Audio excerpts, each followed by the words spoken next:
Hello বন্ধুরা, এই যে আজকে আমার দুপুরের লাঞ্চ। এইটা হচ্ছে বেতো শাক বড়ি দিয়ে, এই যে বড়ি দিয়ে আলু দিয়ে বেতো শাক, আর হচ্ছে এই তেঁতোর ডাল। আর আমি এর মধ্যে দুটো গন্ধরাজ লেবুর পাতা দিয়ে দিয়েছিলাম, মানে সুন্দর একটা স্মেলের জন্য।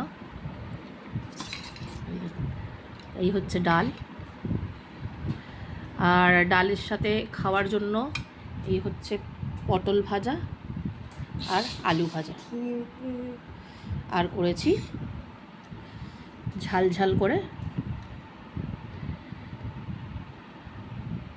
মাছের ঝাল, টমেটো পেঁয়াজ রসুন সমস্ত পেস্ট করে ঘষে কাতলা মাছের ওই কালিয়া টাইপের একদম মাখা মাখা। তো এই হচ্ছে সামান্যটুকু আজকে আমাদের দুপুরের লাঞ্চ। চল এবার তাড়াতাড়ি খেয়ে নিই। টাটা।